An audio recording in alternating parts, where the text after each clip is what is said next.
أستغفر الله العظيم لي ولوالدي وللمسلمين جميعا أستغفر الله العظيم لي ولوالدي وللمسلمين جميعا أستغفر الله العظيم لي ولوالدي وللمسلمين جميعا اللهم صل على سيدنا محمد وعلى آل سيدنا محمد كما صليت على سيدنا إبراهيم وعلى آل سيدنا إبراهيم وبارك على سيدنا محمد وعلى آل سيدنا محمد كما باركت على سيدنا إبراهيم وعلى آل سيدنا إبراهيم في العالمين إنك حميد مجيد اللهم صل على سيدنا محمد وعلى آل سيدنا محمد كما صليت على سيدنا إبراهيم وعلى آل سيدنا إبراهيم بارك على سيدنا محمد وعلى آل سيدنا محمد كما باركت على سيدنا إبراهيم وعلى آل سيدنا إبراهيم في العالمين إنك حميد مجيد اللهم صل على سيدنا محمد وعلى آل سيدنا محمد كما صليت على سيدنا إبراهيم وعلى آل سيدنا إبراهيم وبارك على سيدنا محمد وعلى آل سيدنا محمد كما باركت على سيدنا إبراهيم وعلى آل سيدنا إبراهيم في العالمين إنك حميد مجيد اللهم صل وسلم على سيدنا محمد البشير والنذير الذي تنفت به أبواب الخير وتنغلق به أبواب الشر وعلى آله الأطهار وأصحابه الأخيار اللهم صل وسلم على سيدنا محمد البشير والنذير الذي تنفت به أبواب الخير وتنغلق به أبواب الشر وعلى آل الأطهار وأصحابه الأخيار اللهم صل وسلم على سيدنا محمد البشير والنذير الذي تنفت به أبواب الخير وتنغلق به أبواب الشر وعلى آله الأطهار وأصحابه الأخيار اللهم صل وسلم على سيدنا محمد البشير والنذير الذي تنفت به أبواب الخير وتنغلق به أبواب الشر وعلى آله الأطهار وأصحابه الأخيار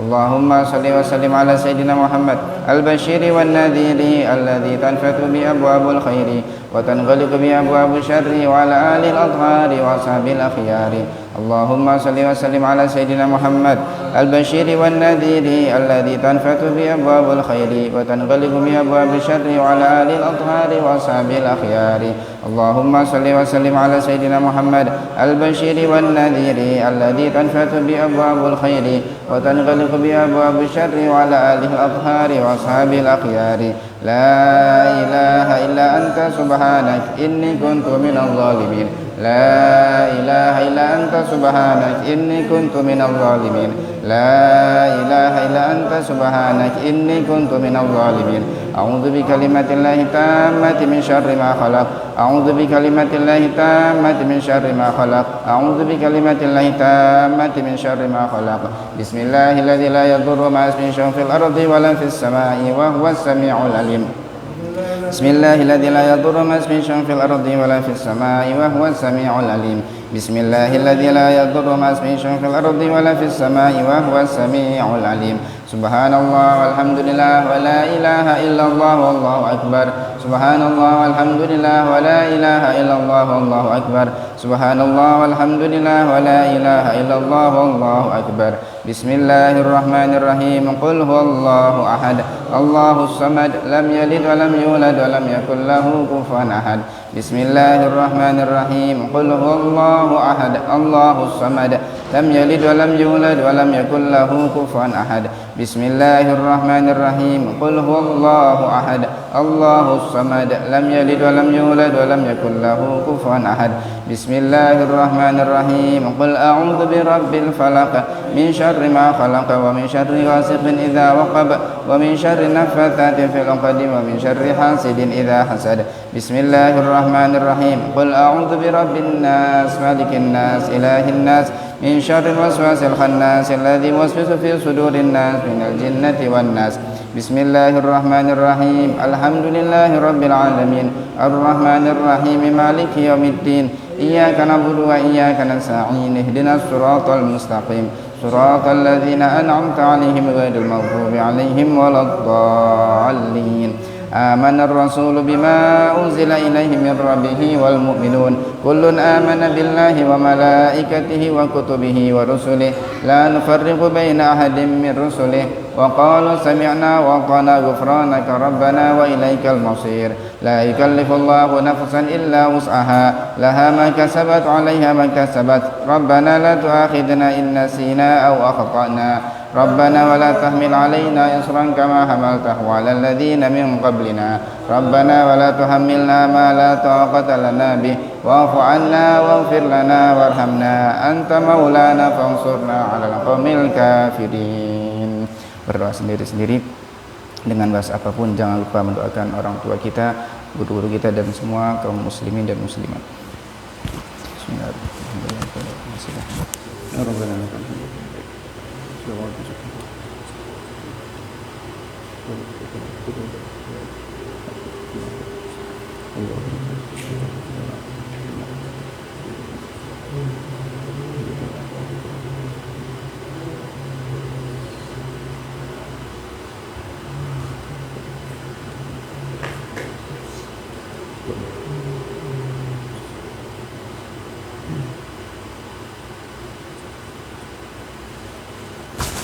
Walhamdulillahi Rabbil Alamin. Ya Arhamar Rahimin, Ya Arhamar Rahimin, Ya Arhamar Rahimin, Farrij 'alal muslimin. Ya Arhamar Rahimin, Ya Arhamar Rahimin, Ya Arhamar Rahimin, Farrij 'alal muslimin. Ya Arhamar Rahimin, Ya Arhamar Rahimin, Ya Arhamar Rahimin, Farrij 'alal muslimin. Assalamualaikum an yataqabbal minna bi barakatil Fatihah.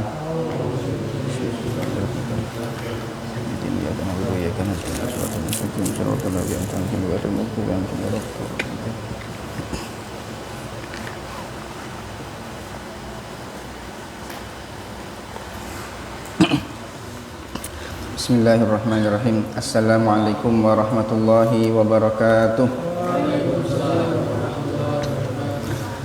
Alhamdulillahi rabbil alamin. Wa bihi nasta'inu ala umurid dunya waddin. Wassalatu wassalamu ala sayyidil awwalin wal akhirin, imamil muttaqin wa qaidil ghurril muhajjalin, sayyidina wa habibina wa maulana Muhammad wa ala alihi wa sahbihi wa man tabi'ahum bi ihsanin ila yaumiddin. Subhanaka la ilma lana illa ma 'allamtana innaka antal alimul hakim. Rabbi shrah li sadri wa yassir li amri wahlul 'uqdatam min lisani yafqahu qawli. Allahumma anfa'na bima 'allamtana wa 'allimna ma yanfa'una wa zidna ilman wa ikhlasan wa amalan wa alhiqna bi ibadikas salihin. Allahumma inna na'udzubika min 'ilmin la yanfa' wa qalbin la yakhsha wa nafsin la tashba wa da'watin la yustajabu laha, amma ba'du. Hadratul muhtaram wal mukarram yang senantiasa kita hormati dan kita taati, guru kita Buya Yahya dan keluarga, mudah-mudahan Allah senantiasa memberikan kepada beliau sehat walafiat, dimudahkan segala urusan, diberikan keberkahan dalam umur dan kesehatan beliau. Yang kami hormati, yang kami cintai, para hadirin jamaah mushalah Baitul Syakur yang dimuliakan Allah. Alhamdulillah, puji syukur kepada Allah Subhanahu wa taala. Allah masih memberikan kepada kita keistiqamahan, kembali kita bisa belajar dengan Al-Imam Al-Habib Abdullah bin Alawi Al-Haddad dengan kitab beliau An-Nasaihud Diniyah wal Wasaya Al-Imaniyah. Mudah-mudahan ilmu-ilmu yang akan kita dapatkan dari beliau menjadi ilmu yang bermanfaat, ilmu yang barokah, yang menjadi bekal kita untuk meraih kemuliaan dan keridhaan Allah Subhanahu wa taala. Amin ya rabbal alamin. Masih dengan nasihatnya dari Al-Imam Al-Habib Abdullah bin Alawi Al-Haddad, yaitu tentang ancaman bagi orang yang tidak mengamalkan dengan ilmunya. Pada pembahasan sebelumnya disebutkan dalam hadisnya Rasulullah Shallallahu Alaihi Wasallam bahwa ancaman bagi orang alim yang tidak mengamalkan dengan ilmunya, naudzubillah, semoga Allah jauhkan kita semuanya dari siksaan ini, yaitu dia kelak akan dimasukkan ke dalam api neraka, wal'iyadzubillah, dan dengan keadaan yang sangat hina sekali, yaitu keadaannya sudah dia masuk neraka, kemudian dia disuruh untuk berputar berputar sebagaimana berputarnya himar keledai di penggilingan gandum, dalam keadaan ususnya tercerai-berai, wal iyadzubillah. Itulah orang alim yang mana dulunya dia di dunia menyuruh kepada hal kebaikan tapi nggak pernah mengerjakannya, dan dia melarang dari hal keburukan tapi dia malah melakukan dengan sendirinya. Ini ancaman bagi orang alim yang tidak mengamalkan dengan ilmunya, wal iyadzubillah min dzalik. Kemudian kata beliau di sini, wal musannif rahimahullah taala, nafa'ana Allah bihi wa bi ulumihi wa bi barakatihi fid dharaini, ila an qala qultu wa hadzal alimul ladzi yu'allimun nasa wa la ya'malu khasirun wa amruhu fi ghayatil khatari. Qultu, kata beliau, aku mengomentari. Qultu ini komentar Imam Haddad mengomentari hadis di atas. Kata beliau, wa hadzal alimu, orang alim yang seperti itu, yang dia enggak mengamalkan ilmunya, dia hanya pandai bicara, naudzubillah, pandai bicara nyuruh orang kepada kebaikan tapi enggak melakukan, nyuruh orang untuk meninggalkan kejelekan tapi malah melakukan. Alladzi alimun nasa wa la ya'malu, orang alim yang hanya ngajarkan kepada orang tapi enggak pernah ngamalkan, khasirun, orang itu sangat rugi. Rugi dia, hanya menghabiskan umurnya, dia habiskan umurnya buat belajar, nimba ilmu, setelah punya ilmu dia sebarkan tapi enggak bermanfaat untuk dirinya sendiri, hanya pandai mengucapkan ke orang tapi enggak bermanfaat untuk dirinya, maka orang itu rugi. Wa amru fi ghayatil khatari, dan perkara dia, urusannya dia itu sangat bahaya sekali, kelak akan mendapatkan siksa dari Allah Subhanahu wa taala. Tetapi kata beliau, walakinnahu ahsanu halan minalladzi la ya'malu wa la yu'allimun nasa. Orang itu walaupun katanya dia siksaannya sudah besar, ancamannya gede nanti di akhirat karena enggak ngamalkan dengan ilmunya, hanya pandai bicara, tetapi kata Imam Haddad, dia lebih mendingan. Orang itu lebih bagus keadaannya daripada orang yang enggak ngamalkan sama sekali lalu enggak mengajarkan ke orang, lebih parah lagi. Tadi kan orang alim yang dapat ancaman adalah orang alim yang hanya pandai bicara, nyampaikan ke orang nasihat, nyuruh orang, tapi dirinya sendiri nggak mau ngamalkan, maka dapat ancaman. Tapi kata Imam Haddad, dia lebih bagus keadaannya daripada orang yang punya ilmu, sudah dia nggak beramal dan nggak mau ngajar ke orang. Ini lebih parah lagi. Dapat dua ancaman dia, sudah nggak ngamalkan untuk dirinya sendiri, lalu dia nggak mau mengajarkan kepada orang. Itu lebih parah. Maka orang yang pertama tadi lebih bagus keadaannya. Fa innahu khasirun min kulli wajhin, maka orang itu yang dia sudah enggak beramal untuk dirinya lalu enggak mengajarkan, dia sangat rugi sekali. Wa halikun ala kulli halin, dan lebih celaka lagi. Ya, kalau tadi orang alim enggak ngamalkan celaka, lebih celaka sudah enggak ngamalkan, enggak mau mengajarkan atau menyampaikan ilmu kepada orang lain, lebih celaka lagi. Idlam yabqa fihi khairun wala naf'un albattata. Karena bagi orang itu sama sekali nggak ada kebaikan dan nggak ada manfaatnya sama sekali. Kalau orang alim yang dia nggak ngamalkan dengan ilmunya tapi masih ngajar, masih ada manfaatnya untuk orang lain, daripada sudah dia nggak ngamalkan buat dirinya, nggak nyampein ke orang, sama sekali nggak ada manfaatnya. Nah, ini pendidikan dari Imam Haddad rahimahullah taala. Jadi setelah beliau menjelaskan pada pembahasan sebelumnya, kamu kalau punya ilmu, kita kalau punya ilmu, kalau sudah belajar, maka jangan lupa ngamalkan dengan ilmunya. Jangan pandai jangan pandai hanya bicara. Tapi namanya manusia, namanya hamba Allah, kita bukan hamba yang maksum. Kan kita terkadang terpeleset kepada hal-hal keburukan. Kadang kita lalai, kita hanya pandai bicara tapi kadang nggak mau ngamalkan. Kita hanya pandai bicara, ngajak orang tapi kadang nggak mau ngerjakan. Namanya hamba begitu, ada pasang surut imannya dia. Maka tatkala kita lagi sudah ngajak ke orang, ternyata kita nggak mau ngamalkan dirinya sendiri, jangan sampai kita menjadi putus asa. Mendingan kamu lebih bagus daripada nggak nyampaikan sama sekali gitu loh. Ya, ini pendidikan dari beliau. Kamu harus ngamalkan, tapi ketika kamu nanti terpleset, kamu berbuat dosa, jangan sampai berhenti gara-gara itu kamu nggak mau ngajak orang lagi kepada kebaikan. Ya, makanya kan dalam hikam yang kemarin dijelaskan oleh Buya, kalau orang itu nunggu dia menjadi baik, kapan dia pengen ngajak kepada kebaikan? Nggak akan bisa. Jadi ngajak orang itu jangan sampai nunggu kita menjadi baik dulu, sudah sambil jalan saja. Ngajak orang sambil berjalan, kita niat semoga dengan ini menjadi motivasi buat diri, saya pun bisa ikut menjadi baik. Kalau nunggu sempurna, nggak punya dosa, amalnya hebat, ibadahnya sempurna, baru pengen ngajak, sampai mati nggak akan ngajak orang dia. Karena namanya hamba, kita ini bukan hamba maksum. Iya, kalau setingkat para nabi, apalagi Nabi Muhammad SAW yang nggak punya dosa, amalnya sempurna, takwanya paling tinggi, ya beliau memang sudah dijaga Allah demikian, karena beliau hamba maksum. Lah kita kadang masih lupa dengan kewajiban, kadang masih lupa dengan yang sunnah-sunnah, kadang masih tergoda dengan hawa nafsu dan godaan setan. Ya nggak apa-apa, jangan sampai terpuruk gitu loh. Maka memang harus imbang antara rasa takut kepada Allah dengan harapan, ya kan, jangan sampai berat sebelah. Maka kita lihat diri kita ini, kita ini kurangnya di mana. Kadang seorang hamba itu dia kurangnya di harapan, maka besarkan harapannya. Kadang dia kurang rasa takutnya, maka besarkan rasa takutnya. Jadi kita ini hidup harus punya, kata para ulama, harus imbang antara rasa takut kepada Allah dengan rasa besar harapan. Berharap dengan rahmatnya Allah. Ini ibarat dua sayap yang harus dimiliki untuk sampai kepada Allah Subhanahu wa taala. Kalau berat sebelah, gak akan sampai. Tapi ini bagi orang yang memang dia ibadahnya sudah betul-betul ikhlas. Ketika dia maksiat memang dia insaf gitu loh. Misalnya contoh seorang hamba ketika dia beramal baik, beramal ibadah, ikhlas dia sudah karena Allah. Maka jangan sampai dia beriktimat kepada dirinya sendiri. Yakinilah bahwasanya kamu bisa beramal itu karena Allah mudahkan kamu bisa beramal, dan jangan pede duluan. Bisa jadi amal yang kamu lakukan nggak diterima oleh Allah. Walaupun kamu sudah merasa ikhlas nih, sudah merasa nggak ada riya, jangan yakin terima dulu, belum tentu. Karena yang menerima amal adalah Allah Subhanahu wa taala. Mungkin ada sesuatu yang kurang, kita nggak merasa gitu loh. Jadi seorang hamba yang sudah hebat amalnya, sudah berusaha ikhlas, stop, jangan pede dulu, jangan merasa aman, harus punya rasa takut.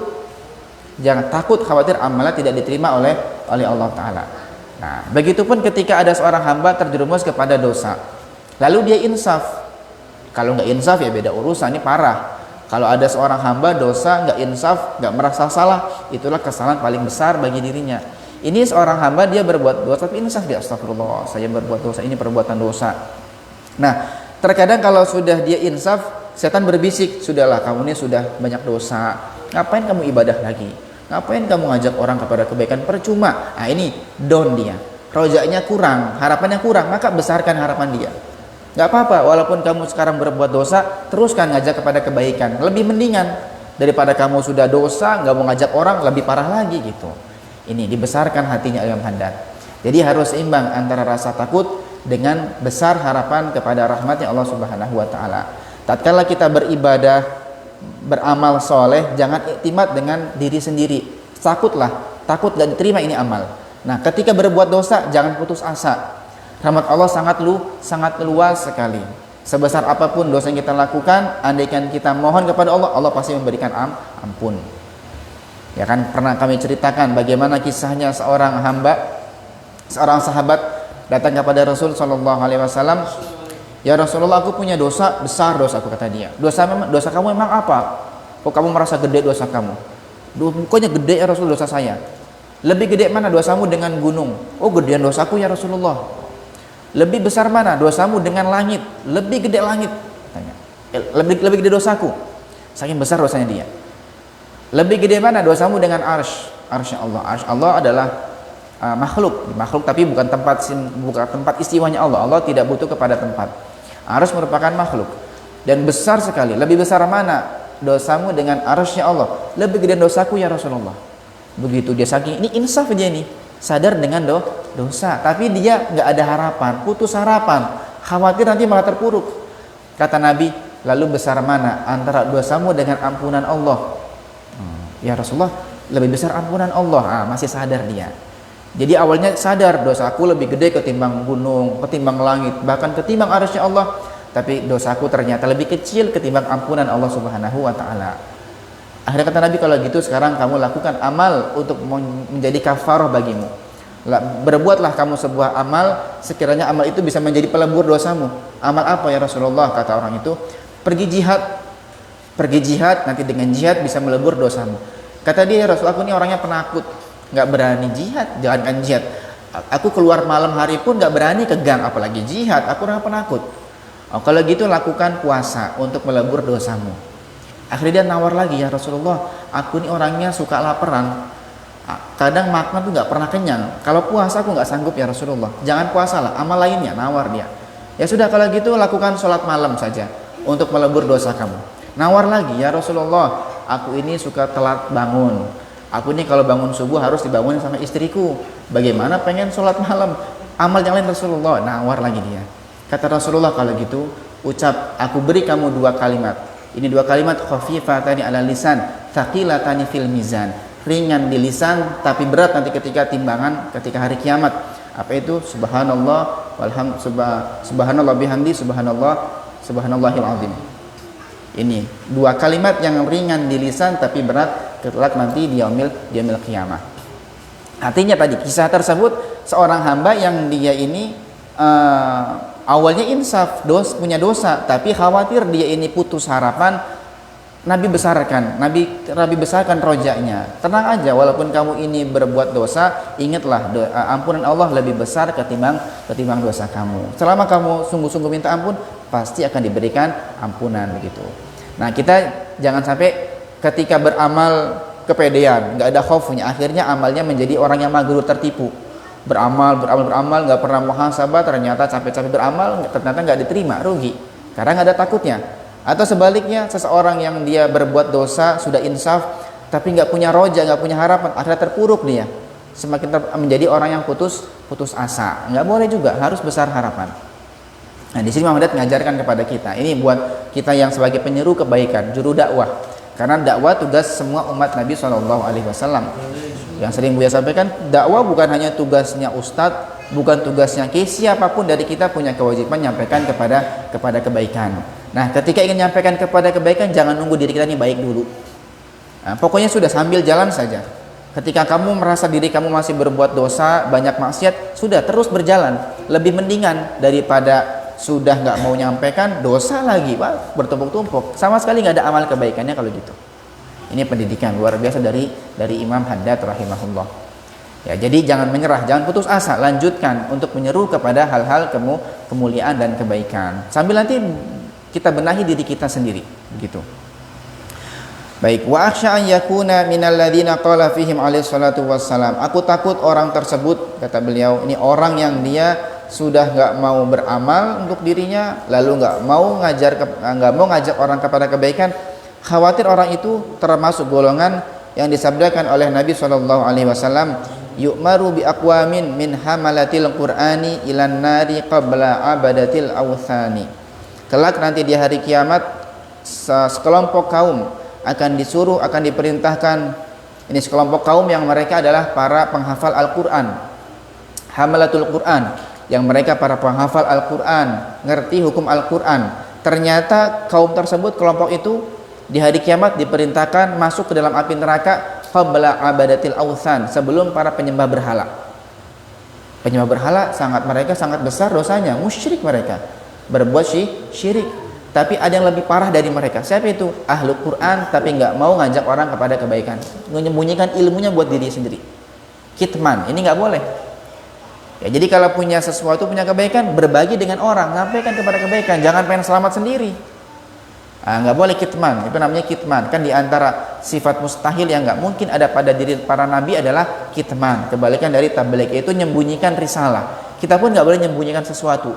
Kita ngerti kebaikan, sampaikan kepada orang lain, berbagi ilmu untuk dapat pahala juga. Nah, nanti ada sekelompok orang yang mereka ahli Quran tapi nggak mau nyampaikan, sudah nggak mau beramal, nggak mau nyampaikan, kelak mereka akan dimasukkan ke dalam api neraka sebelum para penyembah berhala. Naudzubillah. Parah berarti mereka. Fayaquluna, lalu mereka berkata, mereka protes, yubda'u bina qabla abadatil asnam. Loh, kok kita duluan sih? Kita duluan nih sebelum para penyembah berhala. Kok kita duluan? Kan kita kan para penghafal Quran, kita kan ngerti Quran, kita orang Islam.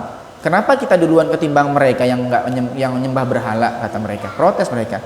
Fayuqal lahum, ya, dikatakan kepada mereka, dijawab oleh malaikat, na'am, ya, laisa man ya'lamu kaman la ya'lamu. Karena beda dong siksaan orang yang ngerti dengan yang tidak ngerti. Ya beda. Hukuman itu lebih parah untuk orang yang sudah paham ketimbang yang belum paham. Ya kan? Kalau ada orang melanggar, lalu dia belum paham, kita maklumi, oh ya sudah, karena nggak ngerti, wajar lah. Tapi ada orang sudah ngerti, loh kamu kan sudah ngerti, ini jelas peraturannya, kamu dan sudah pernah dengar, kenapa masih diulangi? Lebih parah hukumannya itu. Ya, laisa man ya'lamu kama la ya'lam. Orang yang mengerti tidak sama hukumannya dengan orang yang tidak mengerti. Para penyembah berhala mungkin mereka nggak ngerti, mereka nggak paham, nggak ngerti ilmunya sehingga mereka nyembah berhala. Tapi kamu ini orang-orang para penghafal Al-Quran yang kamu ngerti Quran tapi nggak mau beramal, bahkan nggak mau nyampaikan kepada orang lain, maka lebih parah ketimbang para penyembah berhala. Baik ya, jadi begitu. Ini untuk kita nasihat buat kita semuanya, khususnya yang berbicara. Jadi kita punya ilmu, ngerti kebaikan, ngerti tentang keutamaan ibadah, ngerti hal-hal keharaman. Maka sudah menjadi tugas kita semuanya, kalau ngelihat ada orang berbuat jahat harus kita larang gitu loh. Nahi mungkar harus ada dengan sebisa kita. Kalau bisa dengan kekuatan, dengan niat, dengan kekuatannya. Kalau nggak bisa maka dengan lisannya. Kalau nggak bisa paling tidak ya sedikit ada usaha lah, ngabarin ke siapa, ke orang yang berwenang sehingga bisa menghentikan kemungkaran tersebut. Kalau kita ngerti kebaikan, berbagi kebaikan dengan orang. Ayo ikut ke mushola, ke majelis. Ayo ikut berinfak gitu, berbagi kebaikan. Oh saya belum bisa mengamalkan, sudah jangan mikir begitu. Karena kalau nunggu kamu baik, kapan kamu ngajak orang kepada kebaikan? Lebih mendingan orang yang dia ngajak orang walaupun belum beramal, daripada orang sudah nggak beramal lalu nggak mau ngajak kepada kebaikan. Itu lebih parah lagi. Baik, selesai. Kemudian kemudian nasihat berikutnya, ini orang lebih parah lagi. Kalau tadi kan jadi ini tingkatan-tingkatan, martabat-martabat. Pertama tingkatannya belajar dulu kan. Kita kan dari awal nih belajarnya pembahasannya kewajiban nuntut ilmu. Jadi kewajiban pertama bagi setiap muslim apa? Thalabul ilmi, nuntut ilmu, belajar dulu. Nanti kalau sudah punya ilmunya, ngamalkan buat diri sendiri. Nanti kalau sudah bisa ngamalkan, ayo sampaikan kepada orang lain, kan begitu. Minimal kalau misalnya belum bisa nyampaikan, minimal ngamalkan buat dirinya sendirilah. Atau misalnya nggak bisa ngamalkan buat diri sendiri, paling tidak sampaikanlah kepada orang lain gitu. Jangan sampai sudah dia nggak mau nyampaikan, sudah gitu nggak mau beramal. Ini jahat sekali. Ada yang lebih jahat lagi. Siapa itu? Sudah dia nggak mau beramal buat dirinya, nggak mau nyampaikan kebaikan kepada orang, justru malah ngajak orang kepada kejelekan. Lebih parah lagi dia. Ini martabat paling jahatnya orang. Dengan ilmunya dia nggak mengamalkan buat dirinya malah berbuat jahat walaupun sudah ngerti ilmunya. Sudah gitu nggak mau ngajak orang kepada kebaikan, justru malah ngajak orang kepada kejahatan. Lebih jahat lagi. Kata beliau di sini, fa in kana al-alimu ma'a kaunihi la ya'malu wa la yu'allimu yad'u ila syarri. Apabila orang alim padahal dia apabila ada orang alim yang dia sudah nggak mau ngamalkan dan nggak mau ngajarkan kepada orang, yad'u ila syarri, sudah gitu dia ngajak kepada kejelekan. Wa yaftahu lil 'ammati abwabat ta'wilati wa rukhasi. Sudah gitu dia membuka untuk orang awam pintu-pintu kemudahan, artinya pintu-pintu kemudahan tapi kemudahan yang melanggar syariat. Ini kelasnya kelas-kelas ulama su yang dia ahli fatwa tapi dengan fatwanya menjual agama. Jadi cari fatwa yang enteng-enteng. Fatwa-fatwa yang memudahkan orang, malah bukan semakin takut kepada Allah, malah semakin bermain-main dengan syariat. Jadi membuka pintu-pintu celah-celah hal-hal kemungkaran. Wa yulaqinuhum al-mukhada'ati wal hiyala. Dan orang-orang alim itu, ulama su tadi, dia mentalkin, memberikan kepada orang awam tipu daya, celah-celah allati yakhrujuna biha minal huquqil lati alaihim, yang mana dengan celah tersebut, tipu daya tersebut, mereka bisa keluar dari hak-hak yang wajib bagi mereka. Jadi begini, ada kelasnya tadi kan kita sampaikan bahwasanya ada orang alim itu kelasnya hanya punya ilmu, nggak mau ngamalkan, tapi masih ngajar kepada orang. Alhamdulillah.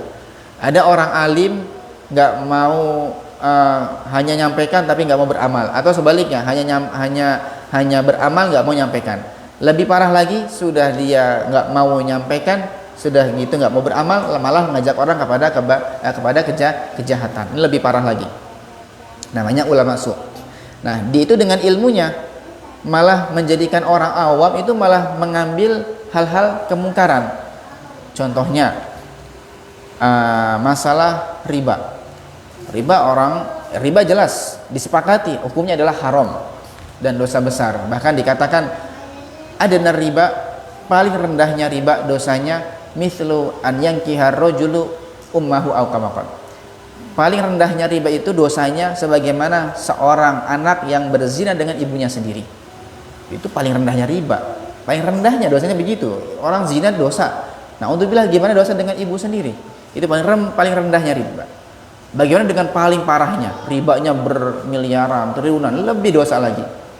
Nah, ada orang awam itu, ada orang alim ini ulama su, dia malah gimana kiai, gimana? Gak apa-apa itu hadiah, itu hadiah. Itu nggak apa-apa, itu boleh. Nah, ini fatwa dengan fatwa yang nyeleneh. Harusnya dia ngajak orang untuk meninggalkan haram, malah dipromosikan. Nggak apa-apa itu, silakan.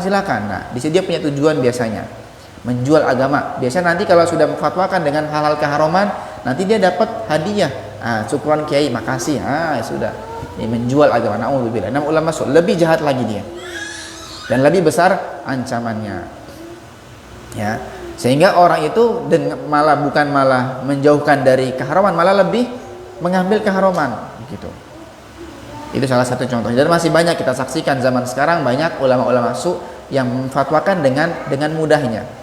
Ya, bukan malah menjadikan orang semakin takut sama Allah, malah menjadikan orang semakin dekat dengan kemungkaran. Wa yatawassaluna biha ila akhdhi huquqin nasi, dan dengan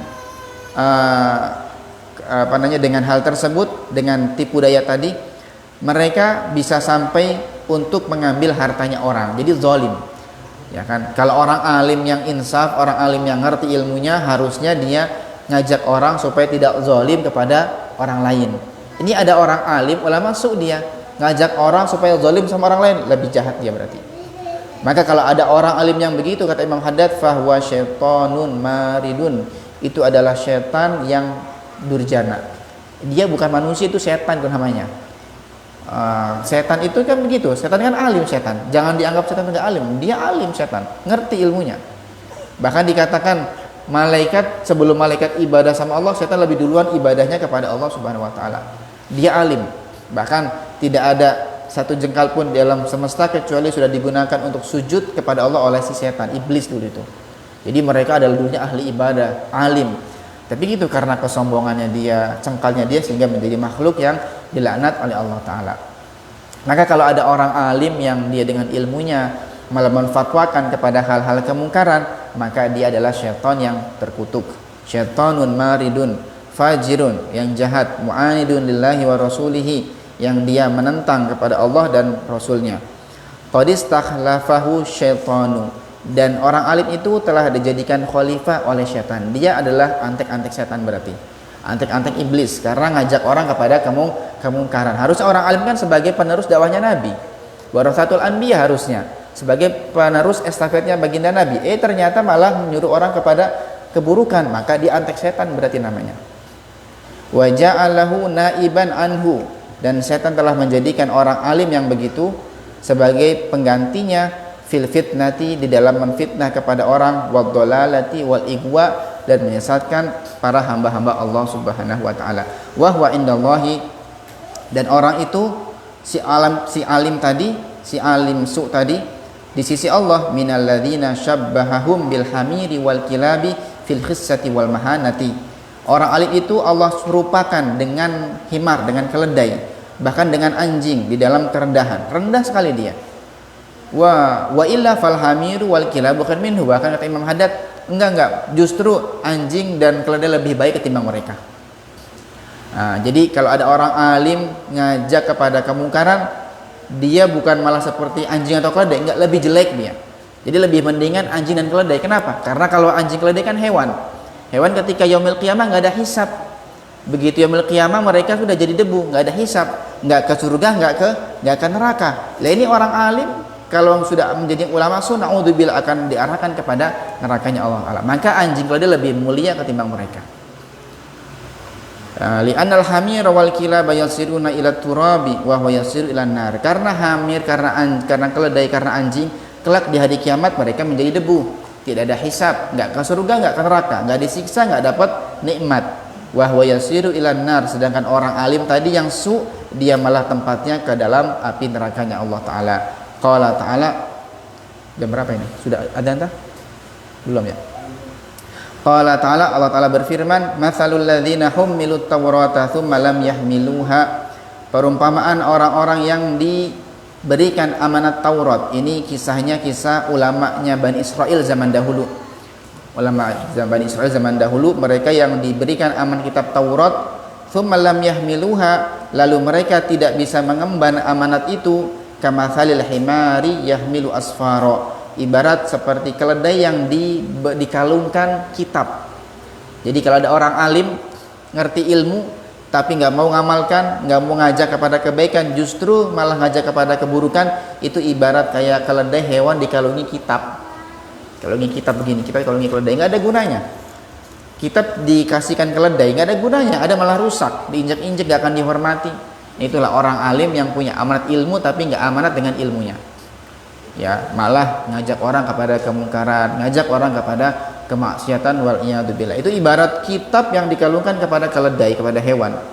Bisa matsalul qaumil ladzina kadzdzabu bi ayatillah, maka alangkah buruknya perumpamaan kaum yang mereka mendustakan dengan ayat-ayat Allah. Wallahu la yahdil qaumal zalimin, dan Allah tidak akan memberikan petunjuk kepada orang-orang yang berbuat zalim.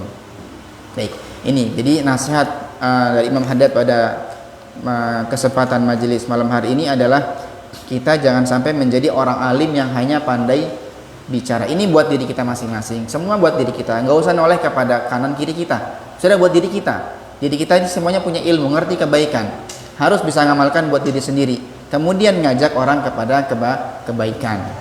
Nah, kemudian kalau kita pun belum bisa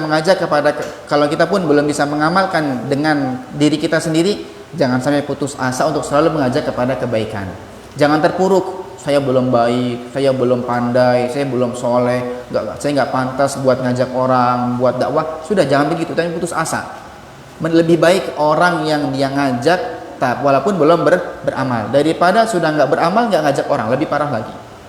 Dan lebih parah lagi, sudah dia nggak beramal, tidak ngajak orang, malah dia nyuruh kepada hal-hal kemaksiatan. Lebih besar lagi dan lebih jahat lagi dia. Ingat, ini nasihat buat diri kita masing-masing, bukan buat orang lain. Artinya kalau ada ngelihat orang kok begitu, husnuzon, mungkin saat kita ketemu dia dengan begitu, mungkin itu keadaan dia. Mungkin ketika keadaan lainnya lebih baik lagi dia. Artinya sudahlah, nggak usah kita sibuk dengan aibnya orang, sudah. Karena diri kita sendiri kadang masih banyak aib dan kekurangannya. Baik, insyaallah kita lanjutkan pada kesempatan berikutnya. Semoga Allah berikan kepada kita ilmu yang bermanfaat, ilmu yang barokah, dan mudah-mudahan Allah jadikan kita termasuk golongan hamba-hamba Allah yang bukan hanya pandai dengan ilmunya, bukan hanya pandai ngajar, tapi juga bisa mengamalkan buat diri kita. Dan mudah-mudahan Allah berikan kita istiqamah, ilmu yang barokah, ilmu yang manfaat. Dan mudah-mudahan dengan berkat majelis ini Allah berikan keberkahan buat kita semuanya, berkah di rumah tangga, berkah di rezeki, berkah di anak-anak kita, dan semoga Allah berikan ampunan untuk para orang tua kita, guru-guru kita, Allah memuliakan mereka, Allah angkat derajat mereka, dan semoga Allah berikan kepada kita semuanya istiqamah dan juga husnul khatimah ma'al lutfi wal afiyah. Rabbana atina fid dunya hasanah wa fil akhirati hasanah wa qina adzabannar. Wa sallallahu ala sayyidina Muhammadin wa ala alihi wa sahbihi wa sallam. Walhamdulillahi rabbil alamin. Bisiril Fatihah. A'udzu billahi minasyaitonir rajim. Bismillahirrahmanirrahim. Alhamdulillahirabbil alamin arrahmanir rahim maliki yaumiddin. Iyyaka na'budu wa iyyaka nasta'in. Ihdinas siratal mustaqim. Shiratal ladzina an'amta 'alaihim ghairil maghdubi 'alaihim waladdallin. Amin. Sekian dari kami, wal afu minkum. Wassalamualaikum warahmatullahi wabarakatuh.